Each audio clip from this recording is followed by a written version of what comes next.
Hello everyone, my name is Tarun and I welcome you all to the podcast Future of Education. Today's guest is a very special person. Her name is Komal Sood.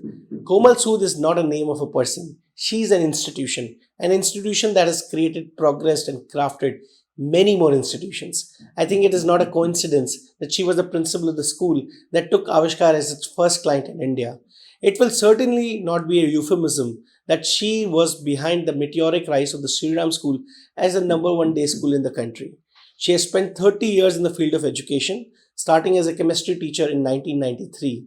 She has taken her expertise and created world class institutions at various places like the Vidyagyan schools, which are a part of Shivnadar Foundation, where she was responsible for the curriculum and training of all the schools. She spent 5 years leading the Army Public School, Dhola as the principal during the turbulent times of COVID.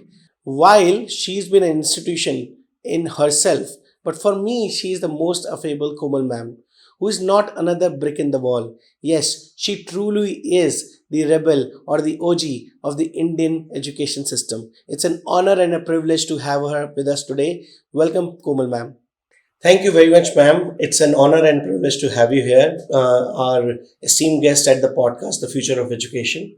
The way this podcast is structured is there are five parts to it. One is a surprise element. I'm not talking about that right now. The first part is the predominant experience that you have had in the field of education. So I have a few questions to ask you from that expertise. Second is, as per you, what the future of education is. Part three is, what do you think in terms of in terms of a podcast? A lot of our audience is also parents, so maybe just addressing some behavioral aspects of parenting, of growing up in today's day and age. Fourth one is not political. Some questions which you cannot answer, as you can't answer. It depends. And fifth one, as I said, is a surprise element for you. I think the pleasure is all mine to be here with you Absolutely. after so many years. I know. How many years has it been? I'm just trying to remember. Was when did we first meet? I think it was in 2008 or 9. So it's So almost been 15 years. That's right. Thank And you I very think you much. were definitely a much younger and a slimmer man that I met that time. And I think the same, is for me as well. No, I think if anything can be said, it can be said that with age, I'm like that old wine. that I would let someone else answer that question. But okay, coming back to the first part, you've been a principal for many years now at various different institutions and institutions which are of great repute to the country, right?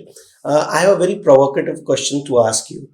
The question is, what is happening in the world you've already seen. There is so much good content available, whether it is in paid format or unpaid format, something like Khan Academy. So my question is, what is now a need of a school? I mean, is school something which is a dated concept or it's something which is not relevant anymore? So, that's my question.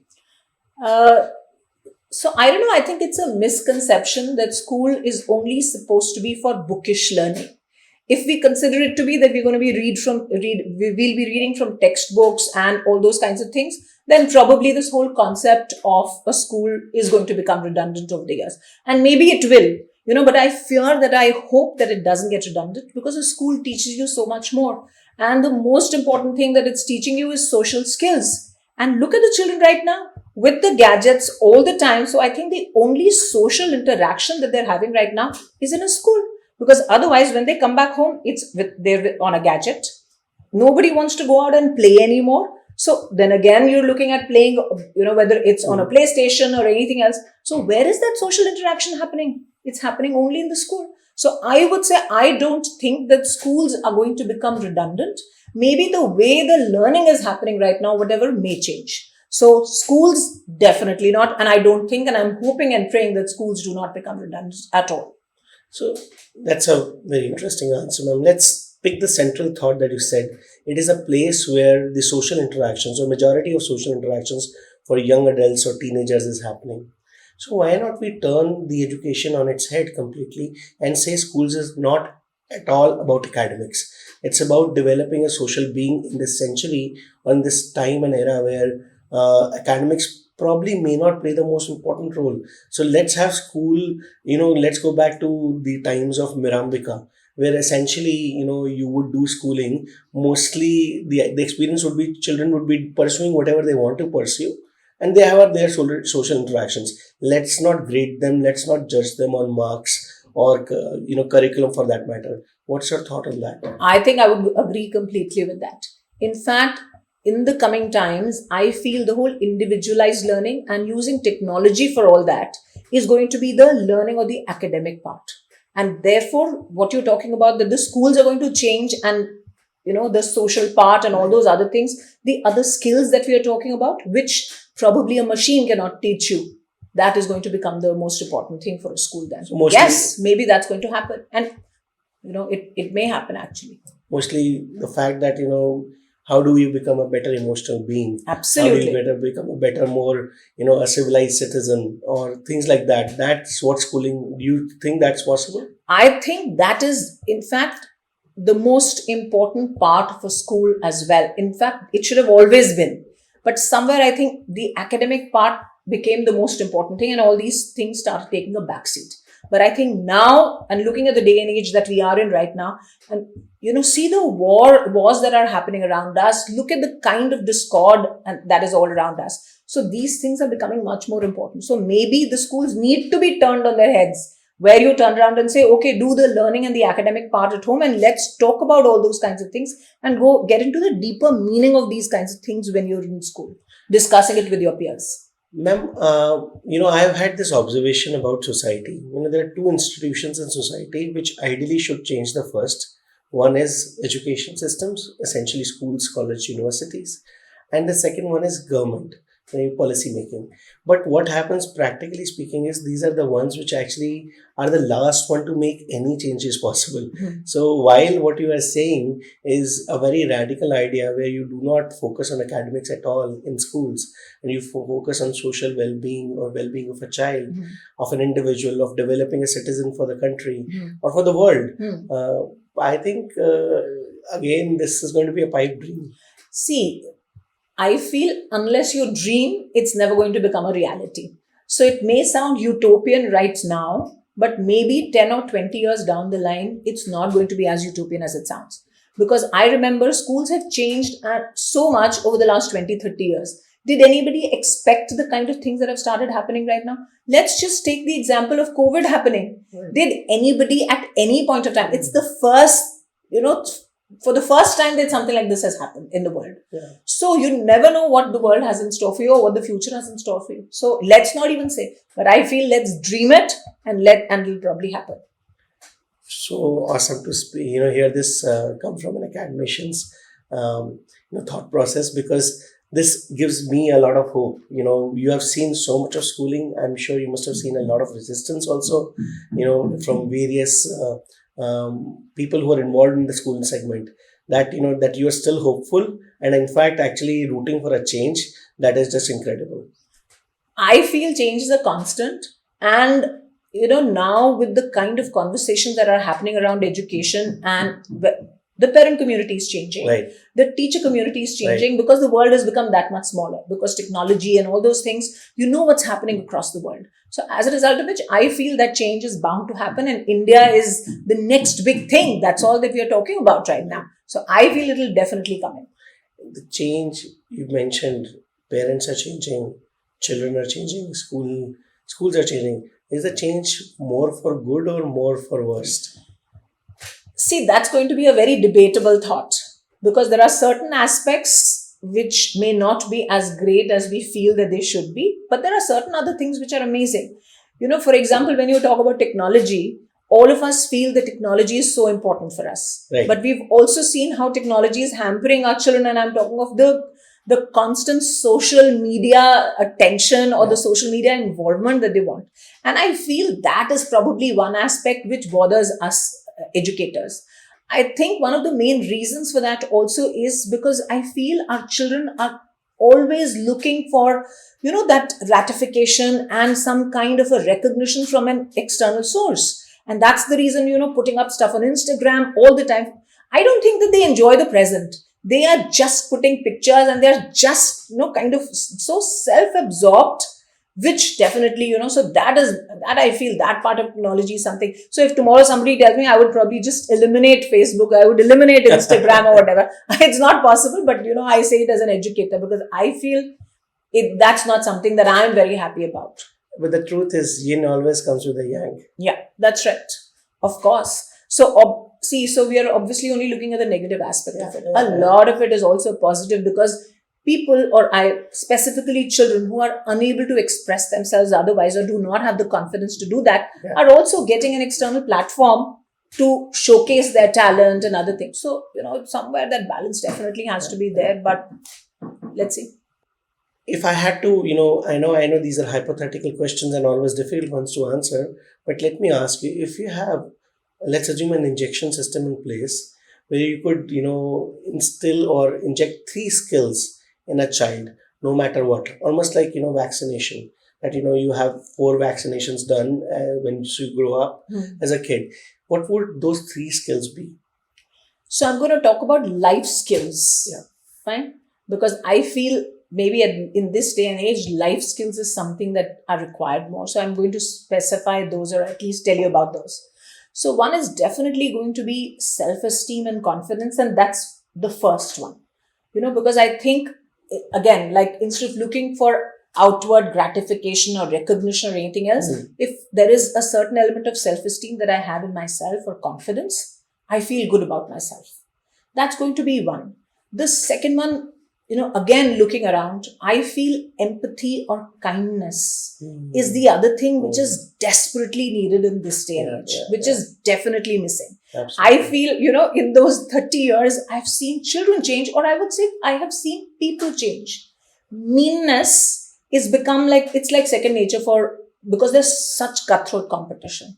And probably the third one is going to be, resilience or a certain element of positivity, because there are going to be ups and downs in life. Yeah. But if I do not have that kind of resilience or positivity that I'm going to now get up and I'm going to, again, try again or whatever, I feel you're lost as a child or as an individual. So I would say these 3 skills or these 3 life skills is probably what is required at the moment.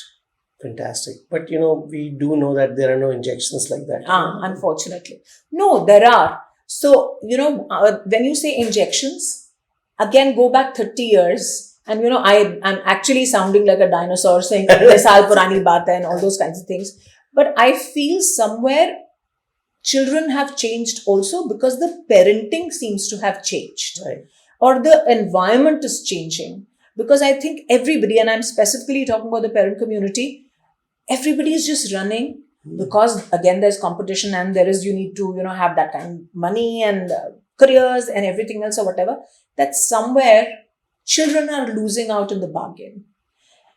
I think when we were growing up, most of us grew up in joint families. Right. Where if the mother and father were outside the house, earning a living or anything else, you always had your grandparents with you. Yeah. You also had uncles and aunts visiting you or whatever. So a lot of these things, so the 3 injections that we are talking about, all this came through the stories that you heard when these people visited you. Yeah. Or, it's like grandparents telling their experiences. So I would say nobody taught us all those things. But they just, on their own, because of the kind of environment that we had, we just imbibed a lot of those things. Very interesting. When you said something like this, an example came to my mind. Remember, we have now this concept of physical education, right? PE. Earlier, it used to be sports. That's right. So somebody said this, what else experience in life is where you are taught to lose? It has changed now. We're talking about physical education as something where we need to train our bodies for, it's like an education part, but you're not making children play with each other. You're not letting them win or lose together in the company of others. That's right. So that's what, that came to my mind, specifically when you talk about resilience. Like in today's world, resilience, how do you build resilience? You would build resilience if somebody has an experience of getting defeated and defeated badly. Only then they will, when you fall flat on your face, and if you can, stand up and dust up all, and rub off all the dust that has... And try again. Yeah. And so that's essentially what you said is there is no injection, No injection. but there is an environment. Yeah.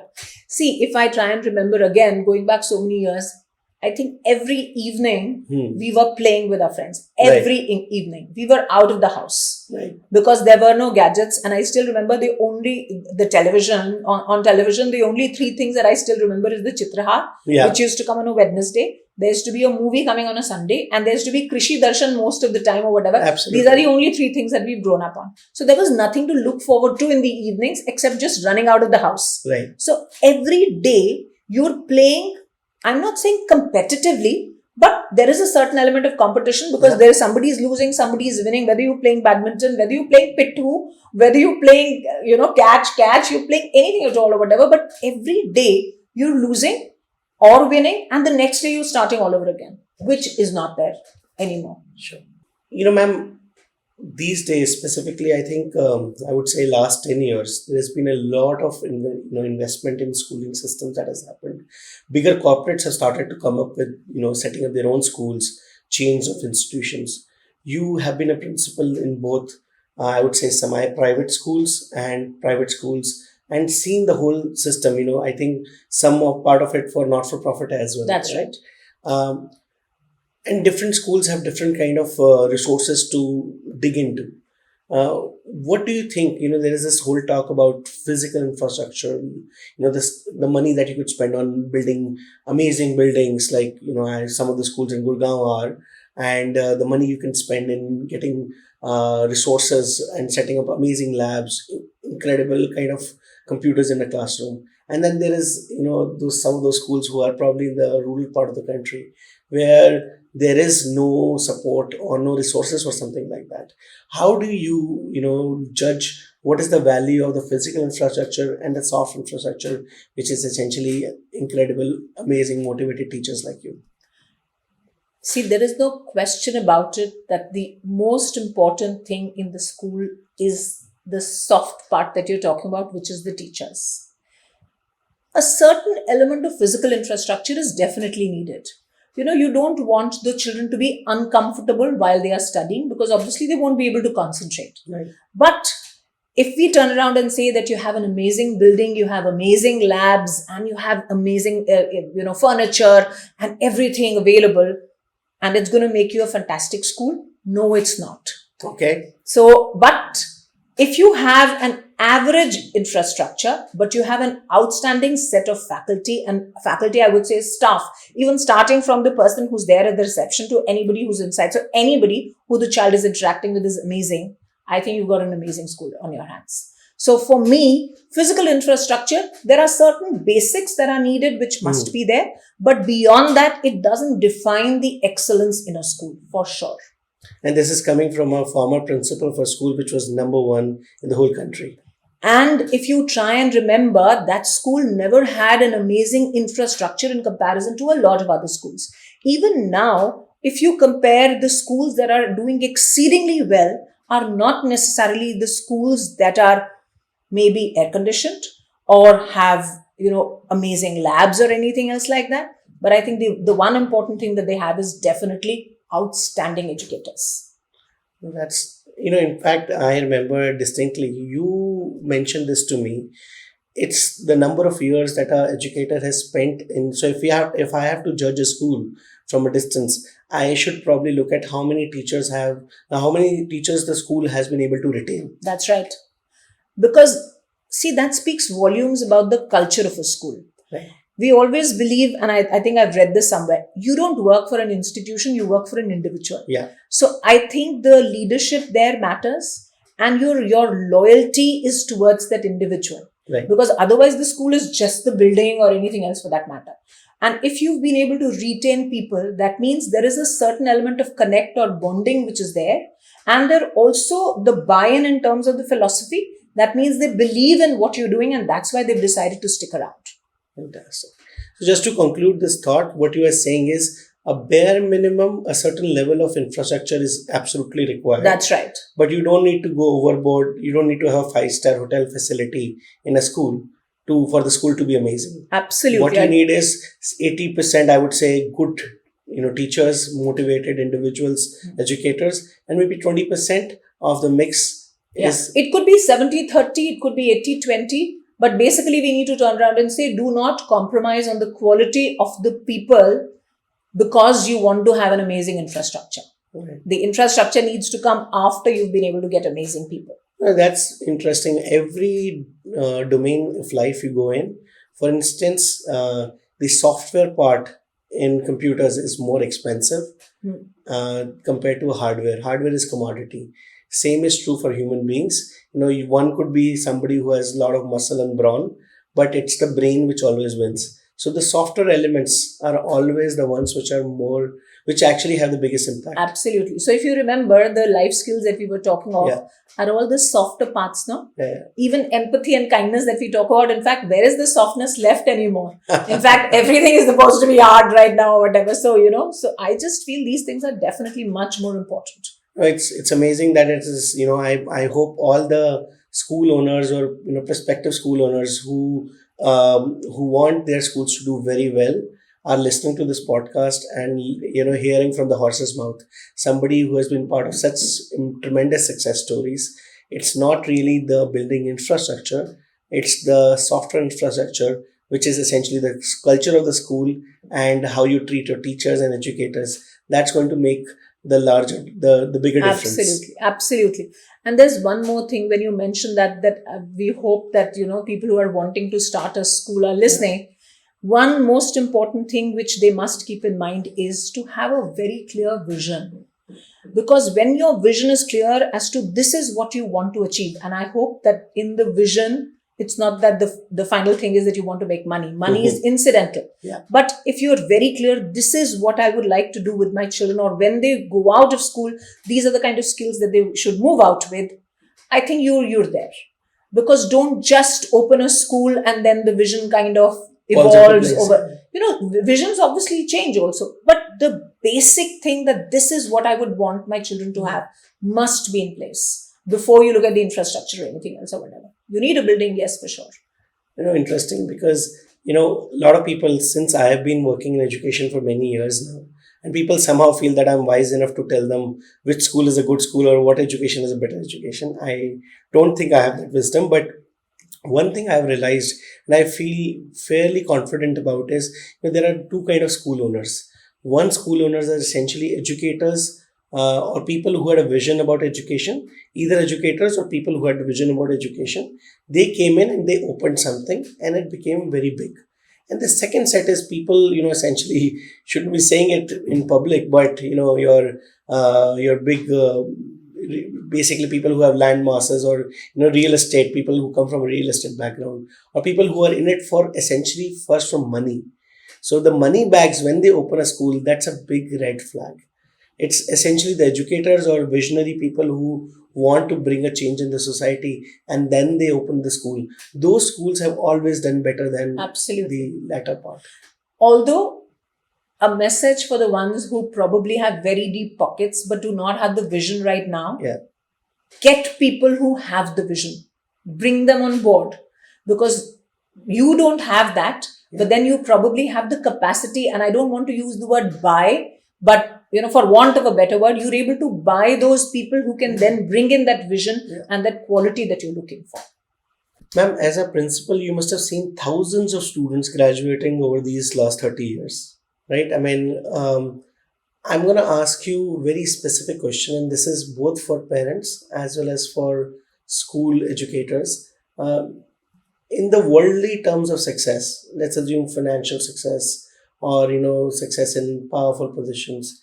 What are 2 or 3 things that you've identified, which is a pattern which exists? So I do understand that, raising a happy child is the most important thing, but let's talk about the world of today.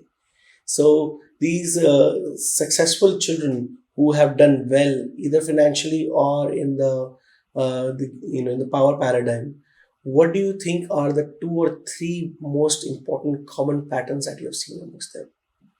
See, unfortunately, there is no pattern that I've seen in so many years. Reason is, we all know the backbenchers who we thought are, they are no good or whatever. Ultimately, इनका कुछ नहीं होने वाला, ये कुछ नहीं कर सकते or whatever.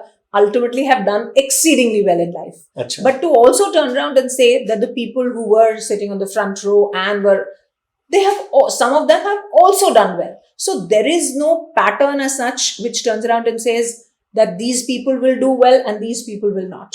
Maybe somewhere down the line, something may have changed in maybe the backbenchers that made them successful. Maybe they were not, I would say they were not scared of failure. Because maybe they failed so many times in their life that it didn't matter that, failing another time, maybe the 90th time or whatever is not going to matter. So in fact, when we see those people may have done even better than the ones who were sitting on the front bench. Because I think the front benchers were also, because they've seen success so early in life, right. I feel they also get burnt out after a while. But otherwise, if you turn around and pinpoint and say these people have been successful and these people have not been successful or whatever, I don't think that there is a pattern like this. And I can't even say that sometimes the support system is what makes you succeed. Reason being that there are children who don't have any support system, but the hunger in the belly is there and they end up succeeding. So unfortunately, I don't think that there is any pattern, or at least in those 30 years or whatever, I have not been able to pinpoint and say, okay, let's do these 3 things with our kids or whatever, and the child is going to be successful. Doesn't happen like that. बहुत interesting ma'am. मैंने इसमें ना actually कहीं पढ़ा था एक बार अभी पीछे कुछ. What it said was कि जो बैक बेंचर्स होते हैं, maybe I am talking about entrepreneurship world, और लेकिन अब तो अगर ध्यान से देखा जाए तो ये बूका वर्ल्ड है, वॉलेटाइल, अनप्रेडिक्टेबल, chaotic, and हाँ, तो इस बूका world which is very entrepreneurial in nature, where you don't know what the next thing is going to be. So there is no paths which are laid out for you, no bed of roses or no roads of roses laid out for That's you. That's right. तो उसमें ये था कि it's the backbenchers who literally have always not followed any rule of the rule book that was provided by the school. So they are used to the idea of not following a rule book. And now when they are given, or when they find themselves in a world where there is actually no playbook or rule book, so they feel very comfortable and they are able to, just go ahead of everyone else. So part of me, and by the way, my daughter is probably one of the front benchers. So I kind of, I was probably somewhere in the middle, but मुझे ऐसा लगता है कि वो शायद अब वो एक पैटर्न बनेगा कि kids who are comfortable with ambiguity, who are comfortable with things not in a proper structure, are going to do better in life. See, again, let's see how they turn out in the future. But don't we all know that, let's say the front, because let's not discount the front benchers also. Yeah. Because the front benchers are the ones who probably have the knowledge. And when I talk about knowledge, whether it's bookish, whether it's whatever, doesn't matter. But those are obviously the ones who are listening to what is being said in the classroom. So they obviously have more knowledge than the ones who are sitting at the back or whatever, because the backbenchers are probably having a good time right now. Yeah. And that knowledge is definitely going to take them someplace. So to expect and say that the backbenchers are going to be the ones who will succeed because it's a VUCA world and the other ones are not, again, there is no sure shot formula to that.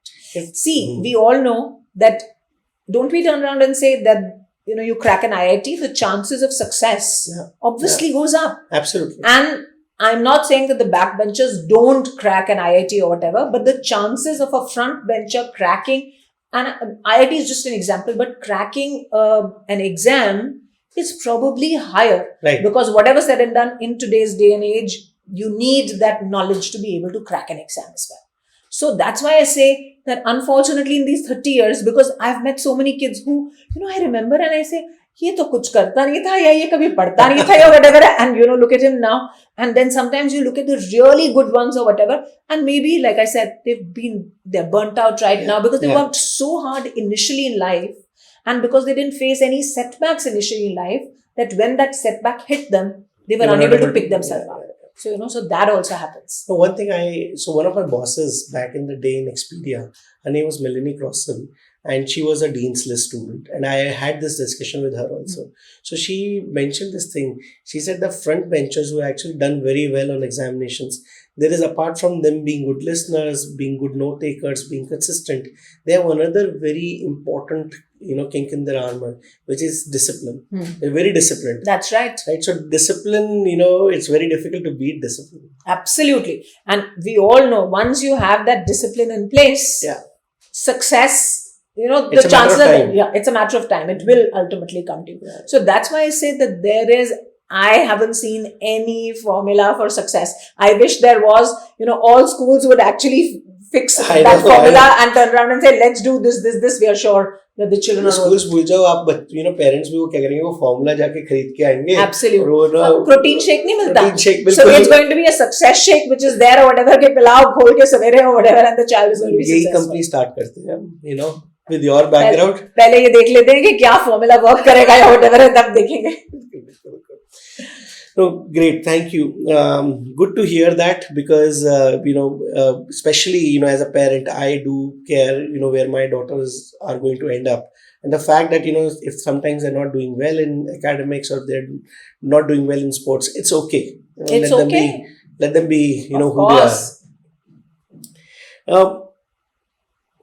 I think with your background as a principal or a leader of a school, I think there's an additional question which I think very few people in the world are able to answer. But with your vantage point, it is a possibility. I don't know. No, absolutely, ma'am. I think,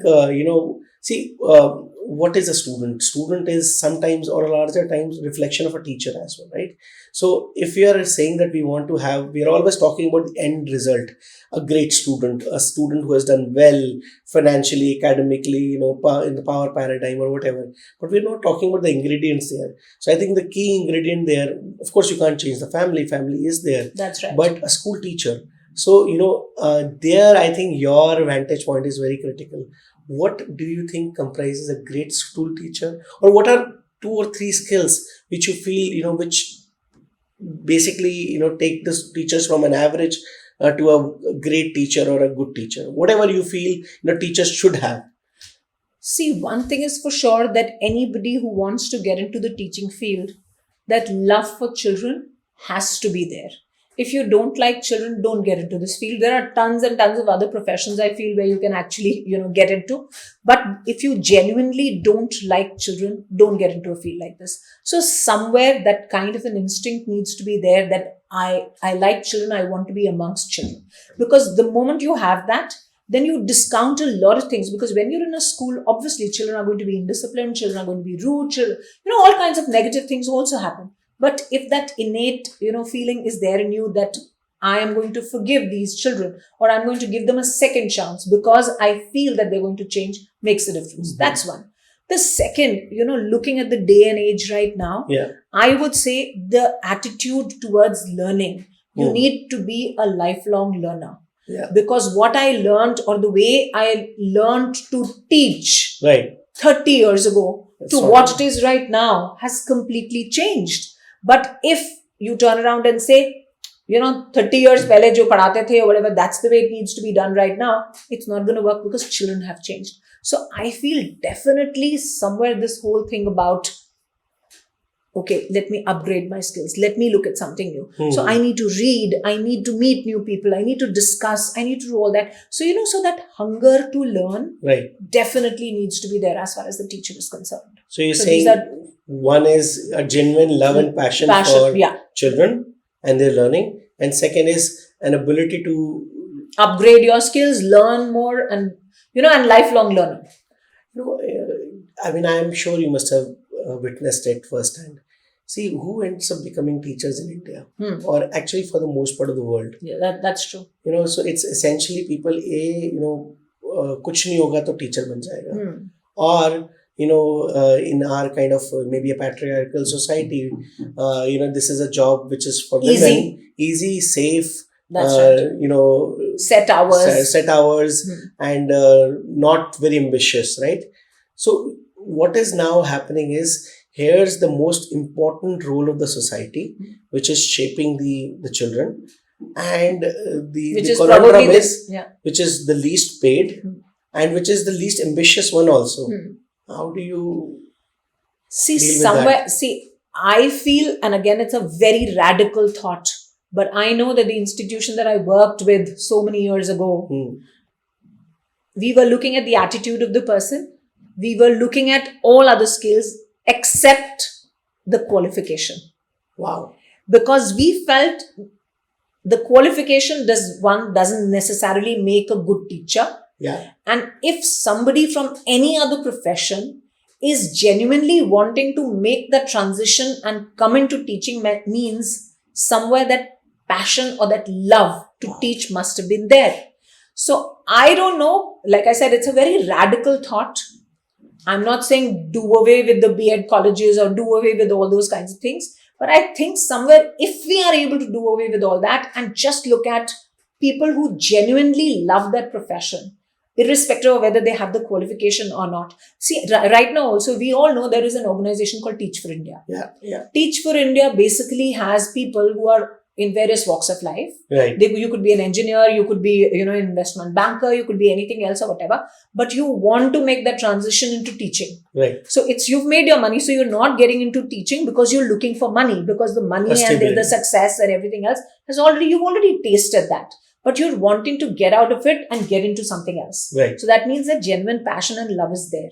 Absolutely. And then what they do is, because now when you have somebody who has the right attitude, then you turn around and say, because he's also open to learning, because this is what he wants to do, is when you start training the person. Right. And then once you train the person, you put him in schools or whatever, and he or she is going to be a transformational teacher. Right.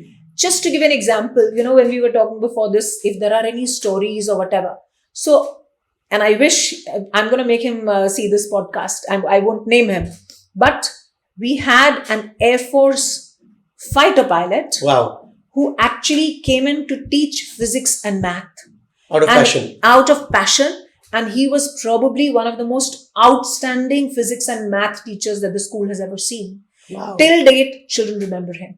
So here is somebody who just came into it because he probably wanted to do that at that point of time. Right. And because he had practical knowledge, he was able to, I would say, bring alive those subjects for the children, which maybe somebody who done a conventional B.Ed and, done the masters or anything else would not have done. Yeah, I can imagine, he explaining the projectile motion. Absolutely. Like with real rocketry or real missiles. Of course. So I'm just looking at it. So I feel somewhere if we're able to change all that, or give the schools the flexibility to hire who they want to based on, and that's where the HR professionals and all those people, and need to come into place where you're able to figure out what is it that makes this person take, and does he or she have the quality, and forget about the qualifications. And when I say qualifications, I'm saying teaching qualifications. Right. Definitely you need to know the subject to be able to teach. Absolutely. But see, in this day and age, we all know information is available at a click of a button. Yeah. But to be able to apply it, to analyze and do all those kinds of things is what is required. So I feel we need teachers who are,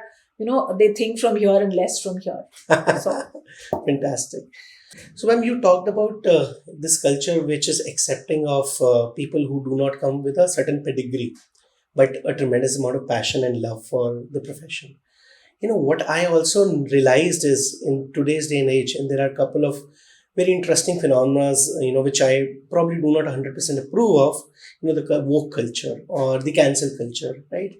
There is a similar culture in schools, like, back in the day when I was going to a school, I would not say all the teachers were using some elements of punishment the best way possible, but there are a lot of teachers who were, using the idea of a punishment as well. Or the best, example that comes to my mind is of a movie To Serve with Love.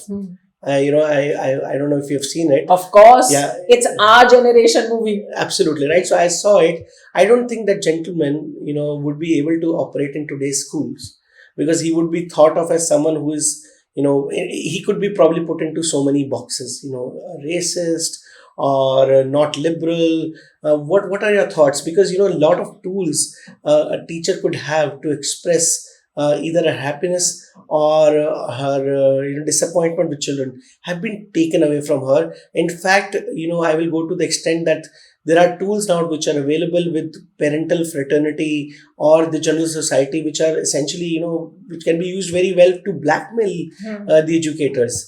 What are your thoughts on that? We were having a conversation a couple of days ago, because I think we belong to another generation altogether. And I remember we were talking about the fact that in the past, when we were in school and corporal punishment was, I wouldn't say rampant, but it was still there. And if you would just get a slap from a teacher, you would come back home and you would tell your parent, that, today this is what happened, and the teachers, I got a slap, or वो scale से पिटाई होती थी, or whatever, कि आज वो scale पड़ा and all that. Knuckles पे, या यहाँ palm पे या कुछ है. And I remember my father turning around and saying, एक पड़ा? You should have got two instead. And you must have done something wrong. Yeah. And that's why the teacher has actually done that to you. Now you can't even think of anything like this. I'm not for corporal punishment, but I'm definitely for some kind of a consequence or a repercussion that the child must face, because otherwise, outside world is not so forgiving. Absolutely. Whereas it's a very, the child is in a cocoon in school. Shielded. That do whatever and nothing is going to happen to you. Absolutely. Then what happens when you go out into life? You're going to actually see that there is a consequence and there is a repercussion to everything that you do, good or bad. Right. And then it comes as a sudden shock to you. So I feel somewhere some consequence definitely needs to be there for children. And I don't want to use toe the line. Give them enough chances to reform. And again, reform is a maybe too harsh a word or whatever. But to change for the better. Right. And if the child doesn't, if you feel some kind of a consequence is going to make that person become a better person, definitely needs to be there. Don't ask me what that consequence can be, because I don't know. But I'm sure of the fact corporal punishment doesn't do much for you. There is a certain element of fear that comes in. A lot of us, sometimes, we talk about it. There is this math phobia, because math teachers are supposed to be very strict or whatever. Right. But that phobia has stayed for years. So I just feel fear is not the thing, but definitely some kind of a consequence has to be there for children. Let's not be so liberal with our kids, because I feel we're doing them a disservice by being extremely liberal and extremely forgiving and all that. That's my personal opinion. And this is coming from someone who is part of the, who's loved children throughout her life. Absolutely. So that's why I feel that discipline has to be there. So if that discipline is going to be coming with, to inculcate that discipline, you need to have a consequence, and that brings it in. Ultimately, that discipline is going to hold that child in good stead later, no? And maybe 20 or 30 years later, the child is actually going to come back and think about the fact, good that he or she did this to me. Because if that had not happened at that point of time, I wouldn't have been a better person right now. So consequence, definitely. When you've been part of the school administration for many, many years, and again a part of, I would not say woke culture, maybe another extreme case that is happening right now is, I feel that the school owners and the school administration, whether it is the directors, the principal, they're sitting on a keg of powder. Like, any time a blast can happen, somebody can take you. So even if something did not happen, in a school, or some random act of either small violence or some communal element or something, the school's owners and directors can be taken to a police station like there's no tomorrow. What are your thoughts on that? See, I feel it's extremely unfortunate, because the intolerance all around generally has become so much that we do not even want to investigate and find out what the truth is.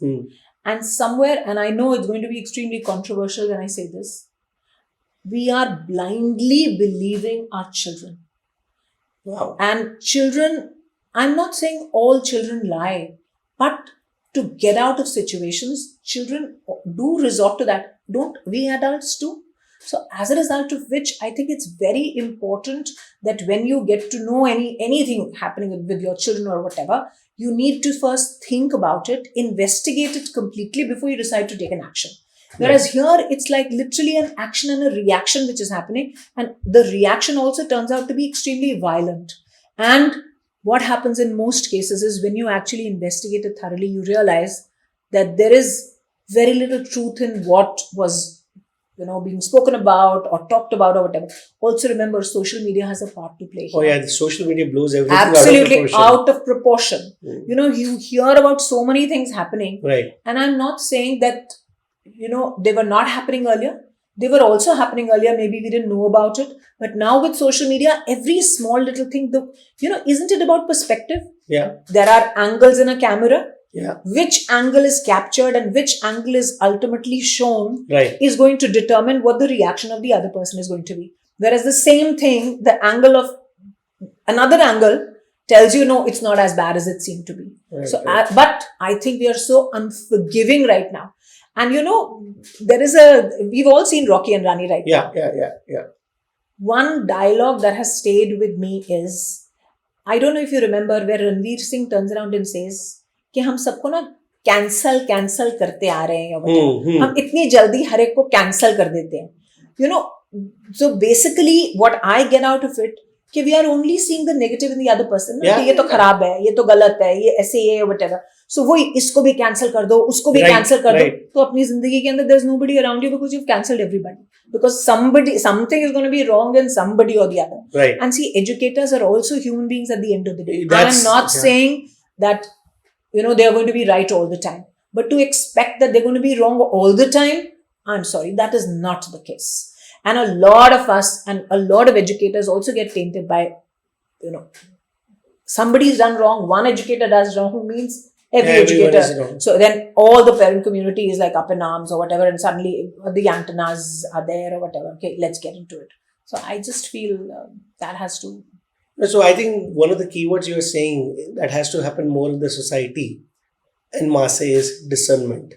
An ability to discern a situation. Yes. And not only look at it from one particular angle at all points of time. Absolutely. And also, give it a certain element of thought and investigate it thoroughly before you decide to take an action. Reason is, you also remember that the other person's career is at stake. Absolutely. You do something like this and it turns out to be false. Unfortunately, nobody is going to find out whether that person was innocent or not.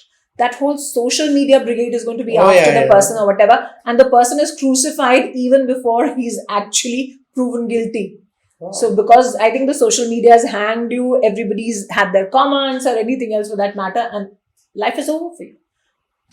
Ma'am, now we are going to move into the second section of the podcast, which is essentially what the future of education, which is also the name of the podcast, is going to be as per you.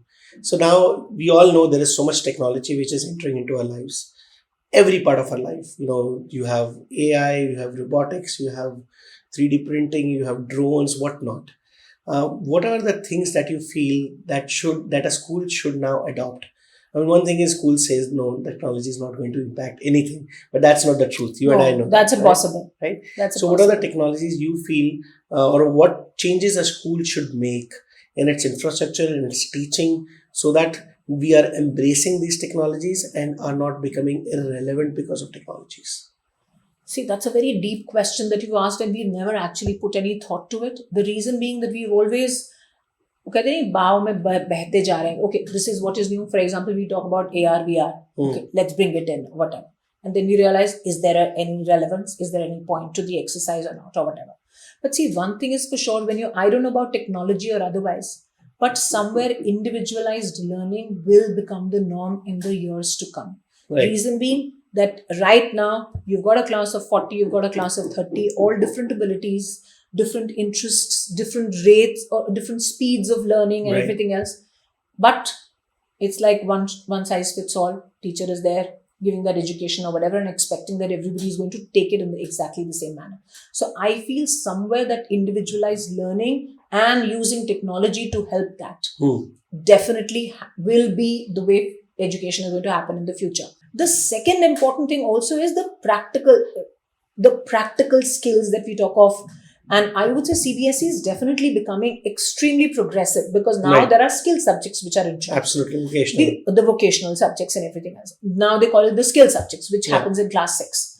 So they've brought in AI, they've brought in coding, they've brought in entrepreneurship and other things or whatever. I just feel that the list over there, this is my personal opinion, I feel that list is a little limited. Because when you look at CBSE schools, they're also looking at the lowest common denominator. Right. So the kind of skill subjects or whatever that they've introduced over there, I feel are not attractive enough for maybe the urban children. So when you're actually giving that whole gamut or, the whole list of subjects, you need to add many more subjects into it.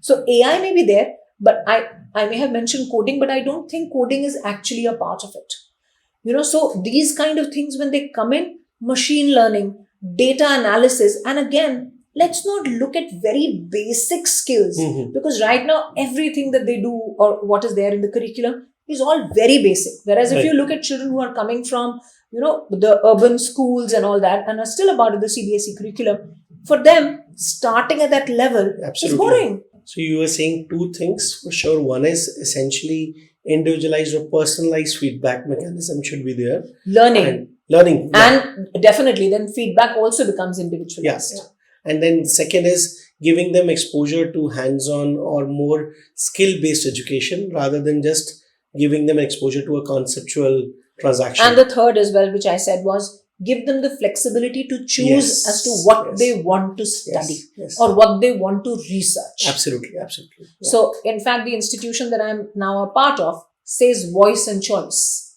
Okay. So, it talks about it where you say the children are the ones who decide what they want to do.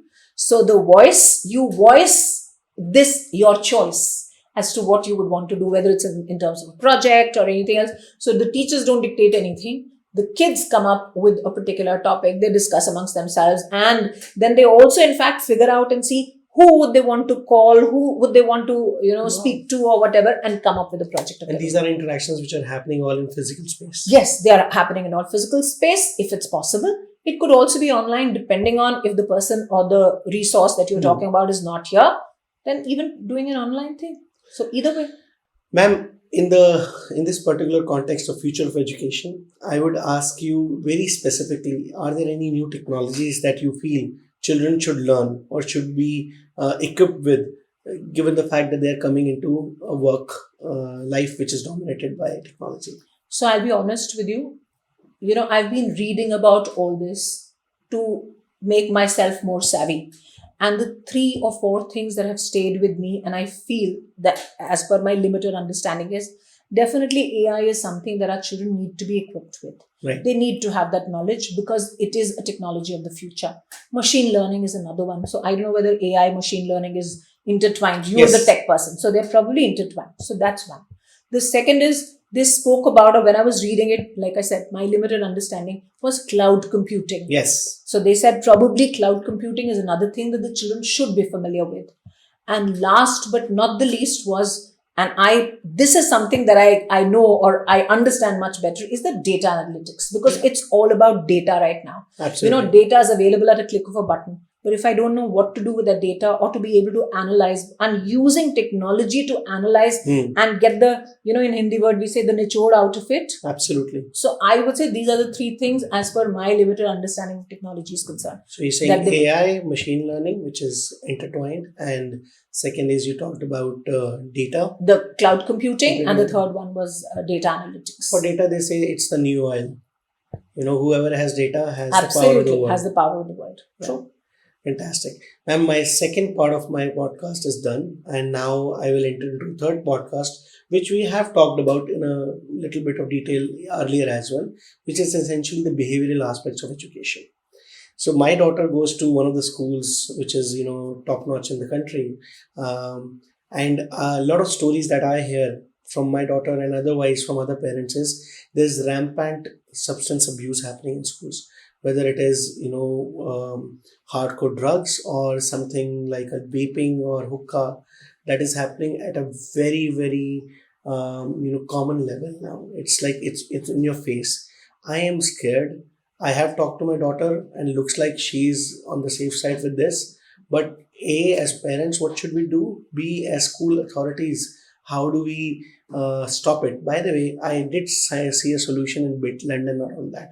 I'll talk about it later. But what do we do, these 2 important stakeholders, to ensure that this doesn't happen or doesn't become rampant or, it's not a kind of a pandemic in our society?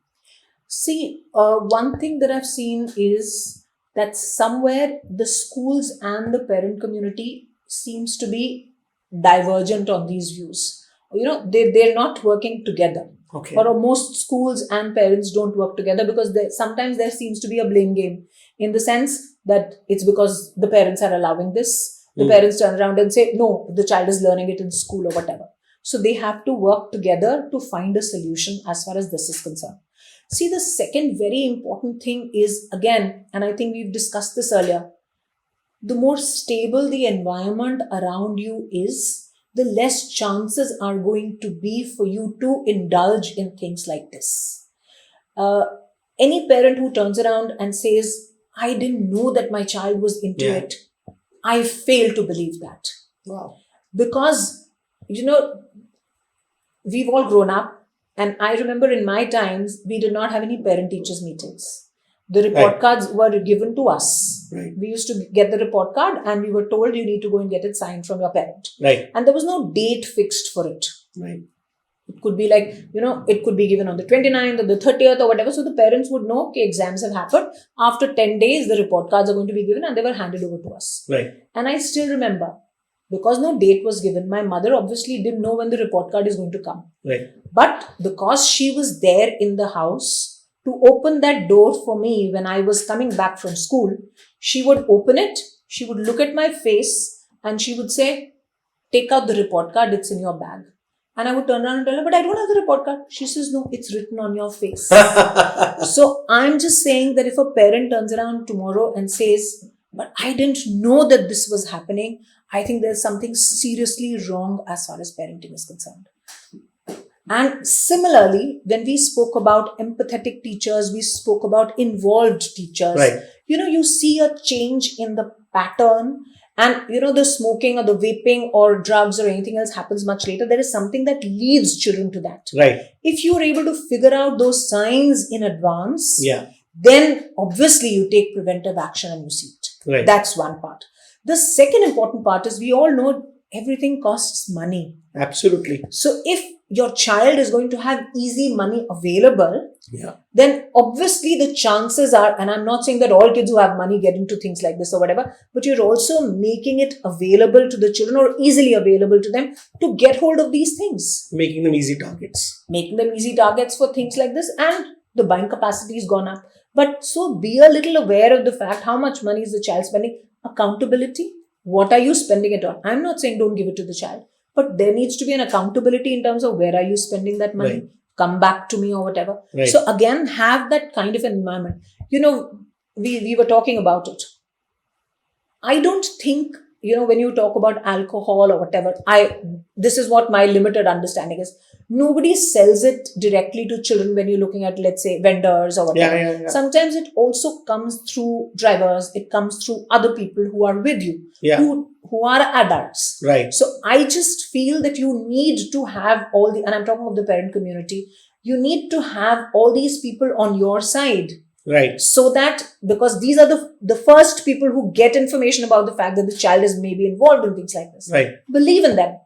And again, so having that kind of a supportive environment, Right. and look for signs where the child could get involved in something like this. And if you remember, I spoke about 3 things, the 3 shots of injection that we were talking about. Resilience. We spoke about resilience. We spoke about positivity. Yeah. We spoke about self-esteem. Yeah. And we spoke about empathy, kindness, or whatever. See, remember, if you have that self-esteem, you have a high self-esteem, you may not indulge in things like this. Right. It's generally children who do not have that confidence in themselves are the ones who may indulge in that. And I'm not saying this is generally the rule, but the chances are like that. Absolutely. Then when we talk of empathy or kindness, if we do see that a child is going through something like this, to be kind enough and understand what is the reason behind it or what is it that led him into it. And the child also confides in you because he knows that you're Yeah. going to be kind to the person. Yeah. So, so all these things are very interlinked when we, talk about it. So to conclude, I would say you have said that in this scenario, in this particular case, there is more responsibility on the parent first, because the parent has to, there is I no would way- definitely yeah. say that. See, at the end of the day, remember, the child is in school for 6, 7, 8 hours. Whereas Whereas the child is at home much longer. Yeah. So I'm not saying that I'm trying to wash my hands off or the educators should wash their hands off. Parents also need to believe the educator if the educator just picks up the phone and says, something is not right with your Right, child or right. whatever, and I think you need to do something And also about the it. fact is, I think of it as a very practical thing. This is my child. Yes. My ownership, ownership Your or investment or whatever responsibility, it is. privilege, whatever you say. For school, it is one of the thousands of children who are going there.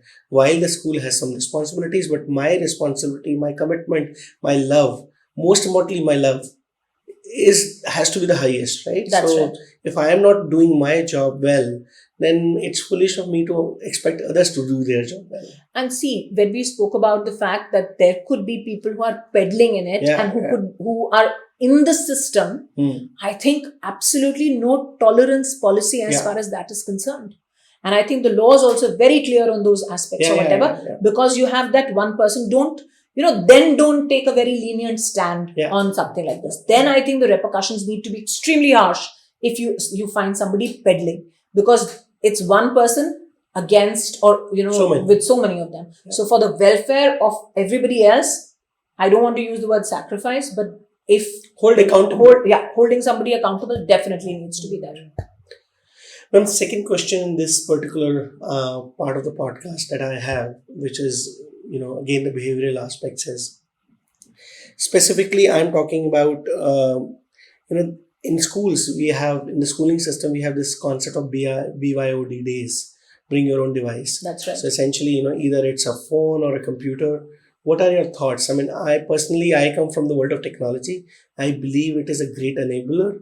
And sometimes we do disservice by, keeping it away from a child, because it's going to be a part of their creative process. That's right. Either today or tomorrow. Tomorrow it is inevitable. So why not we, get them embrace ready it right now. Yeah, embrace it. So my thoughts are very clear, but I'm sorry No. to bias your opinion. No, on that.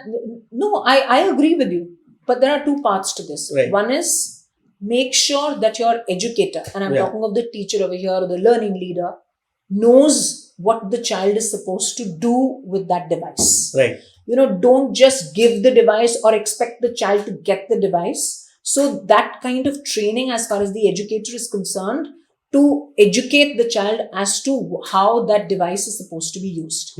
And the other side as well, where the child also knows what he or she is supposed to do with it, and consequences if he or she does not use it the way it's supposed to, which needs to be very clearly laid out. So, when the Delhi government, in fact, has turned around and said that phones are not allowed in school, a part of me was actually happy about it. Reason is because, unfortunately, those phones are being used for everything else than what they're supposed to be for. Absolutely. Because it's the camera which is getting used to capture all kind of inappropriate stuff. Yeah. To call up people while you're in school hours. Absolutely. So till the time that you do not have a very clear, I would say the device policy or the BYOD policy in place, which is clearly communicated to the parents, clearly communicated to the child, and learning leaders or the teachers are trained as to what needs to be done with the device, do not carry the device, because it's going to be used for all the wrong purposes. So even when I was mentioning device, actually phone was not in my mind. Yeah. My mind was more towards, a laptop or maybe But then a see, if you look at the laptop or you look at an iPad or whatever, all of them have cameras now. Yeah. You can record anything that's happening. Yeah. So it could be an argument between the two of us, and it could be very, very, a candid conversation or anything else or whatever. Somebody else captures it, puts it up on social media, and not capturing it in bits and parts. Not capturing the whole thing, which shows both of us. Absolutely. And it shows us in a completely different light. Absolutely. So I think the education so what you're essentially saying is there is nothing wrong with it. What we need to have is proper structure education or some sort of regulation in place. 100%. What is acceptable, what is not, and then, overall education, whether it is of a child, a learning leader, or even the parents. That's right. Fantastic, man. So with this, we come to end of two of our sections of our podcast. And are you ready for the third and the most exciting one? Absolutely. From the next section that we have is, you cannot answer politically correct statements with this. It is not, it depends. I'm known for giving non-politically correct answers. Absolutely. And that's why I love you. The first question in that category is, as far as children's education is concerned, should we put our kids through the grind of preparing for various glorified entrance examinations that we have in India, or should we let them be and, maybe burn our money and pursue education outside of India? Obviously, the first one. And I think maybe the reason for that I say it is, and I'm talking of school education, obviously, No, because I'm we're talking talking about I'm talking about just after school. Acha, you're talking of just after school. Yeah. Okay, whether they should sit for these entrance exams and everything. Yeah, and else or then whatever. I'll give you my personal take on that. Hmm. I gained like 25 kilograms during those 2 years when I was preparing for examinations. I went through a hell of a stressful time for those 2 years, and I have come out to believe that it's absolutely uncalled for. So my opinion is clear. I'm not asking for yours. See, I would, like I said, it's not so much the preparation for an exam or whatever, but I feel definitely the children need to be exposed to a certain element of rigor. That thought is definitely in my mind. I feel too much of flexibility too soon in life also kind of confuses the kids. Maybe that's the answer you said. Not politically correct. Politically correct would have been just let them be, let them do what they want to or whatever. I feel all that is great, but it's also quite utopian. So I feel there needs to be a balance between the two of them. And I would probably be more towards the other side. And it's not so much about the entrance exams or anything else, but it's more about pursuing an education in India. So it's pursuing an education in India vis-a-vis pursuing an education abroad. This is basically the question. It's not so much the freedom. Yes, we all know that there is freedom over there. Yeah. But also the expectation is that the education in India is going to change and all those kinds of things. But I would probably be happier with my child, and I'm talking of just after school, staying back in India. And like I said, this is my personal opinion. I don't feel Indian kids are ready for that kind of freedom just after school. Oh. So I feel maybe after 4 years of undergrad or anything else, and I'm not talking about the quality of education, comparing that, maybe obviously there's a huge difference, but I feel they're emotionally, psychologically or whatever, maybe not ready for that kind of freedom. So if they end up pursuing their masters abroad, is what I would be more, would be happier with, rather than pursuing their bachelor's. Absolutely. We kind of disagree on that, but great to have your opinion, and I'm sure a lot of people will be swayed by that. My second question on this is, raise a revolutionary, Lal Salam boy or a girl, or a conformist? This is a no-brainer. Obviously, raise a revolutionary or whatever who's going to push the boundaries or whatever, and not a conformist at all. So obviously it's in contradiction to the first one or whatever, but definitely raise a revolutionary. Change, bring about a change or something else, not a conformist. Now the fun part would be that revolutionary would want to go and get a liberal education. Absolutely. And then you would turn to, maybe have a dialogue or a conversation with the person saying that the challenge is going to be to stay here and do well, so that you end up doing even better when you go for your master's abroad. Absolutely. And the third question and the last one in this domain is, parenting can be, it's a very difficult task these days. I would say it's like, jalebi with so many twists and turns, so many googlies coming in. But parenting could be of two formats. One format or one school of thought says architect, where you plan for everything. Every room is well designed. Every nook and corner is accounted for. And the other one is gardener. You sow the seed, and then you basically are trying to kind of shield the seed or the little plant from all the worst things that can happen. So which option? I would say a mid path. Now I'm being... No! I can't do much about it. Reason being that if you're a complete gardener, and think of how plants grow as well. They grow in all kinds of directions, and sometimes not the right one or anything else or whatever. But if you're looking at somebody who is, because remember the second answer that I gave, a revolutionary, you put him in a box and say, this is the way your life is going to be. He's not going to conform to that. Right. So I would say it needs to be a balance of both. And now, to be the non-politically correct person, I would say an architect maybe in the initial years of the child's life, and becoming a gardener at a later stage. When you've put those kind of skills, so discipline and other things that we are talking about, you've already inculcated those in that child, because he probably doesn't know better. And at a later stage, you become a gardener. Fantastic. This has been an absolute pleasure and an honor. I think the pleasure was all mine. Yeah, but I still have one last question. Yes. And the question is turning the tables around. If you feel I have not covered something that you wanted to talk about, this is a time. So it's like जो सवाल मैंने पूछा ही नहीं, वो सवाल आप अपने आप से पूछो. मुझे लगता है कोई ऐसा सवाल बचा ही नहीं है जो तुमने ना पूछा हो. सारे एरियाज कवर कर करके I think we've covered most of them. Anything that you want to leave the audience with, some last thoughts on this front? See, the only thing that I would want to say is a lot of people are very critical about the Indian education system. Yes. Because the kind of things that we keep hearing about what's happening in Finland, and Finland seems to be the epicenter. Absolutely. Look at the social structure that we have. And so I just feel just aping the West without looking at the whole context and the environment or whatever. Personally, I don't feel that's the right thing to do. Right now, I work for an organization that had the opportunity, or I would say had the flexibility to go for an international curriculum. Right. Because they believe in problem-based learning. So it's PBL. Now, the easiest part is to do PBL, because it also syncs very well with the international curriculum, whether it's the international baccalaureate or, the A-levels or anything else or whatever. They turned around and said, no, we will do it with CBSE. Wow. So here is an amalgamation of a different thought process into a but putting it in a conventional system. Right. And saying that if you can make it work in a conventional system, you're a success. Because if you put it in the international curriculum, so everybody knows it'll work. But right. If it works, that's I would say, the true test of that particular methodology or whatever. If it's workable, it should be workable in all kinds of scenarios. So I feel let's not be so critical of the Indian education system.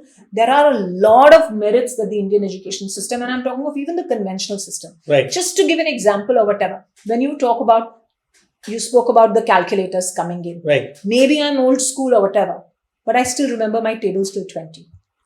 So I think 11 or 12. Yeah. So 11 or 12 or whatever. But if you brush up your skills, you will know 13, 14. You just need that one day and you know all your tables. Yeah.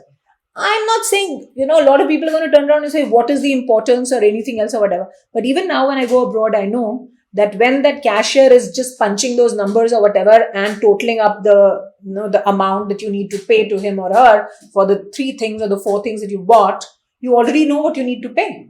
The mental math which is there, all those kinds of things. So I feel those things are needed. Similarly, when you talk about rote, right. A lot of people turn around and say rote is a bad idea.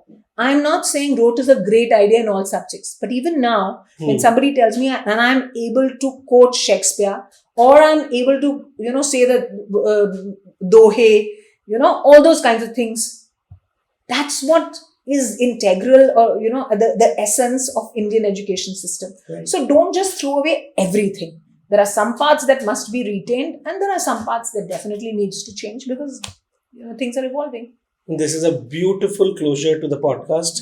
I am more wiser, I would like to believe, but given if I apply whatever you have talked about, but I think the audience is just going to, fall heads over heels with you, and hopefully they will comment in this section, and I'll make sure that those comments are sent across to you and you answer those. Perfect. Thank you very much, Komal ma'am. So that's Komal Sood for us in our Future of Education podcast, and I'm very confident all of us have learned so much from this, and there's more to learn. Thank you. Thank you very much for the opportunity. Thank you very much, ma'am.